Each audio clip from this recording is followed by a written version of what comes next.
நேத்து Maharashtra deputy chief minister Ajit Pawar வந்து இறந்துட்டார் அப்படின்றது எல்லாருக்குமே வந்து தெரிஞ்சிருக்கும். வீடியோக்குள்ள போறதுக்கு முன்னாடி இவருக்கு வந்து ஆழ்ந்த இரங்கலை வந்து தெரிவிச்சுப்போம். அவரோட ஆன்மா வந்து சாந்தி அடையட்டும். 6 தடவை டெப்யூட்டி சீஃப் மினிஸ்டர் அதே மாதிரி கிங் மேக்கரா இருந்த ஒரு லீடர் ஒரு பிளேன்ல அந்த ஒரு நொடியில வந்து நினைவா வந்து மாறிட்டாரு.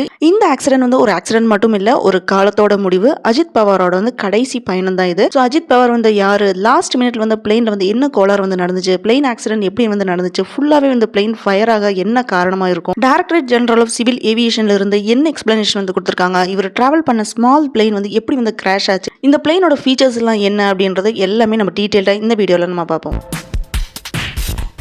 நாட்டோட சீனியர் பொலிட்டிக்கல் லீடராக இருந்த சரத் பவாரோட அண்ணன் ஆனந்தராவ் பவாரோட மகன் தான் அஜித் பவார். மகாராஷ்டிரா டெப்யூட்டி சீஃப் மினிஸ்டரா 6 தடவை வந்து பதவியில் வந்து இருந்திருக்காரு. மகாராஷ்டிரா டெப்யூட்டி சீஃப் மினிஸ்டர் மட்டும் இல்லாமல் நேஷனலிஸ்ட் காங்கிரஸ் பார்ட்டி லீடராகவும் வந்து இருந்திருக்காரு அஜித் பவார். பூனேக்கு வந்து ஸ்மால் பிரைவேட் பிளேன்ல வந்து டிராவல் பண்ணியிருக்காரு. இந்த ஸ்மால் பிளேன்ல வந்து 8 சீட்டர் இருக்கு. இந்த சுச்சுவேஷன்ல தான் பரமத்தி ஏரியாவில் வந்து லேண்ட் பண்ண போகும்போது தான் டெக்னிக்கல் ஃபால்ட்னால அன்எக்ஸ்பெக்டடா வந்து பிளேன் வந்து கிராஷ் ஆயிருக்கு. பிளேன் வந்து கிராஷ் ஆன உடனே வந்து ஃபயர் ஆயிடுச்சு. டைரக்டரேட் ஜெனரல் ஆஃப் சிவில் ஏவியேஷன்ல இருந்து என்ன அனௌன்ஸ் பண்ணியிருக்காங்கன்னு பார்த்தீங்கன்னா, இந்த பிளேன்ல வந்து டோட்டலா 5 பேர் வந்து டிராவல் பண்ணியிருக்காங்க. யாரெல்லாம்னா 2 security guard, 2 pilot and Ajit Pawar. இந்த ஆக்சிடென்ட் வந்து மார்னிங் அரௌண்ட் 8:45 to 9 குள்ள வந்து நடந்திருக்கு. பரமத்தி ஏர்ஸ்ட் பாத்தீங்கன்னா ரொம்ப சின்னது. ஸோ லேண்ட் ஆகும்போது தான் வந்து கிராஷ் ஆயிருக்கு. அந்த ஏரியால வந்து 9 மணிக்கு ஹெவி ஃபாக் இருந்திருக்கு. நிறைய பேருக்கு என்ன டவுட்னு பாத்தீங்கன்னா, அந்த பிளேன் மலை மேல உரசி வந்து கிராஷ் ஆயிருக்குமோ அப்படின்னு டவுட் எல்லாமே இருக்கு. ஸோ மும்பையில இருந்து அஜித் பவார் 8 மணிக்கு வந்து கிளம்பி இருக்காரு. பிளேன் வந்து கம்ப்ளீட்டா வந்து தீக்கரையாயிருக்கு. பரமத்தியில நடக்கிற nationalist Congress party meeting attend பண்றதுக்கு போகும்போது தான் இந்த பிளேன் வந்து கிராஷ் ஆயிருக்கு. இந்த ஹாரிஃபிக் ஆக்சிடென்ட்ல பிளேன் கம்ப்ளீட்லி வந்து டிஸ்ட்ராய் ஆயிடுச்சு. பிளேன்ல இருந்து ரெஸ்கியூ பண்ணனா அஜித் பவார் வந்து ஹாஸ்பிட்டல் வந்து கூட்டிட்டு போயிருக்காங்க. ஆனா அவர் வந்து ட்ரீட்மெண்ட் கொடுக்கறதுக்கு முன்னாடி இறந்துட்டாரு அப்படின்னு வந்து சொல்லியிருக்காங்க. பிளேன்ல இவர் கூட வந்து டிராவல் பண்ண எல்லாருமே வந்து இறந்துட்டாங்க. எலெக்ஷன் டைம்ல இப்படி ஒரு இன்சிடென்ட் வந்து நடந்தனால பொலிட்டிக்கல் சர்க்கிள்ல பாத்தீங்கன்னா ரொம்ப பரபரப்பா வந்து இருக்காங்க. இவர் டிராவல் பண்ண பிளேன் பாத்தீங்கன்னா டெல்லி பேஸ்ட் கார்ட்டர் கம்பெனி விஎஸ்ஆருக்கு வந்து சொந்தமானது தான். லியர் ஜெட் 45 தான். வேர்ல்டுலயே பாப்புலரான மிட் சைஸ்டு பிரைவேட் ஜெட் தான் இது.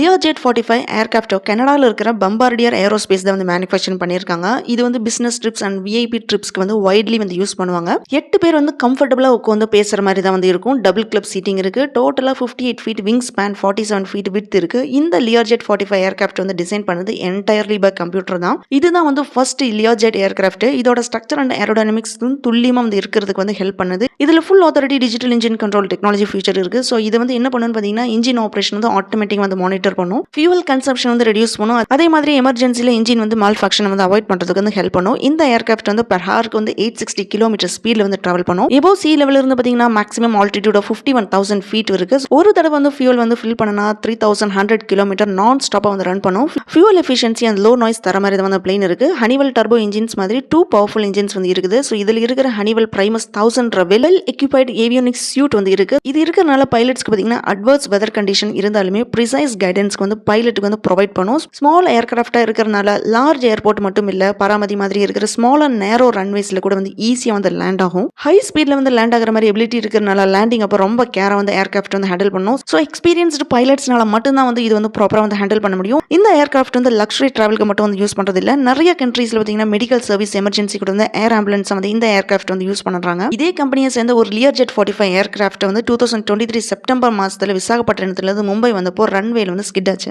அப்போ ஹெவி ரெயின்ஃபால்னால அந்த பிளேன் வந்து ரெண்டா வந்து உடஞ்சிடுச்சு. லக்லி அதுல இருந்த 8 பேருமே இன்ஜுரிஸோட எஸ்கேப் பண்ணாங்க. இந்த லியர் ஜெட் பிளேன் வேர்ல்டு வைடா 200 தடவை வந்து விபத்துல வந்து சிக்கி இருக்கு அப்படின்னு வந்து சொல்றாங்க. 2008 மெக்சிகோ நாட்டோட உள்துறை அமைச்சர் டிராவல் பண்ணனப்போ லியர் ஜெட் 45 பிளேன் வந்து கிராஷ் ஆச்சு. இதுல மினிஸ்டரோட சேர்ந்து 9 பேருமே வந்து இறந்துட்டாங்க. 2023 இத்தாலியிலும் பாத்தீங்கன்னா இதே மாதிரி வந்து பிளேன் வந்து கிராஷ் ஆயிருக்கு. இப்படி நிறைய இன்சிடென்ட்ஸ் வந்து இருக்கு. லியர் ஜெட் 45 என்னதான் வந்து ஃபாஸ்டா போகும், ஸ்மால் ரன்வேல வந்து லேண்ட் ஆகும்னு சொன்னாலுமே பேட் வெதர் அண்ட் லேண்ட் ஆகும்போது ரொம்ப வெதர் இருந்துச்சுன்னு பார்த்தீங்கன்னா ரொம்ப சேலஞ்சிங்காக தான் இருக்கும் அப்படின்னு லேண்ட் ஆகும்போது சொல்லியிருக்காங்க.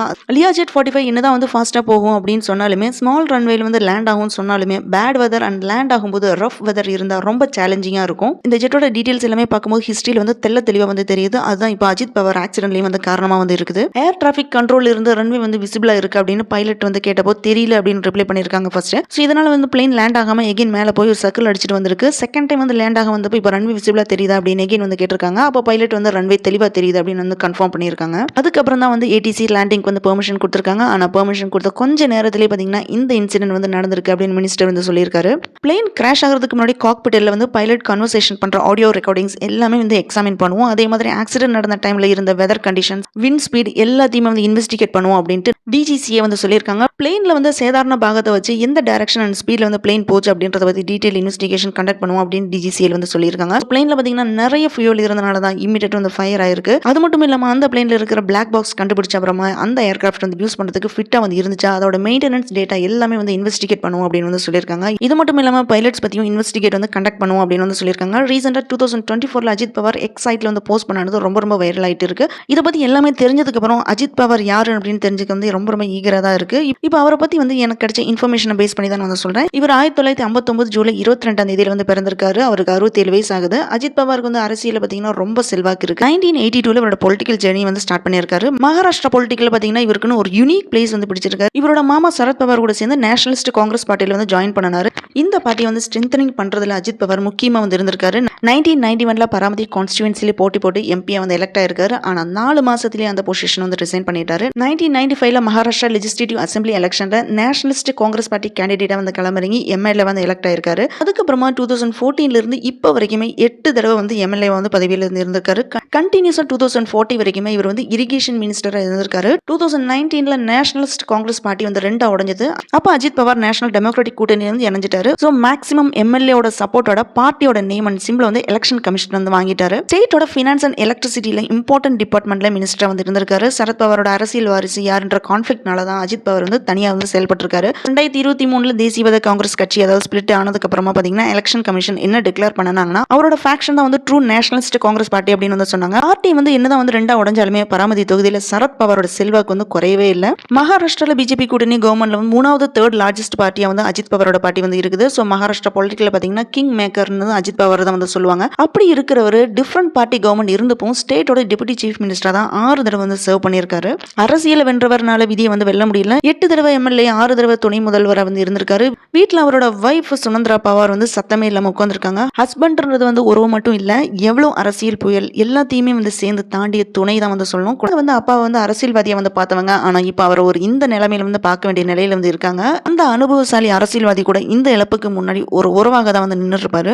பல ஆட்சி வந்து மாறுச்சு, பல கட்சி வந்து போச்சு. ஆனா அஜித் பவார் மட்டும் மாறவே இல்லை. அதனாலதான் அவர் வந்து மகாராஷ்டிரா அரசியலோட கிங் மேக்கர் அப்படின்னு வந்து சொல்றாங்க. ஆனா அந்த நாள் அவர் ஒரு கிங்கும் இல்ல, அவர் ஒரு மேக்கரும் இல்ல, ஒரு மனுஷன் தான். இது ஒரு மரணம் இல்ல, ஒரு காலத்தின் முடிவு தான் சொல்லணும். அஜித் பவார் வந்து இறந்துட்டாரு. ஆனா அவரோட பேரு, அவர் வந்த பாதை, அவரோட அரசியல் சாயல் எல்லாமே பாத்தீங்கன்னா மகாராஷ்டிரா மண்ணில மிச்சமா தான் இருக்கு.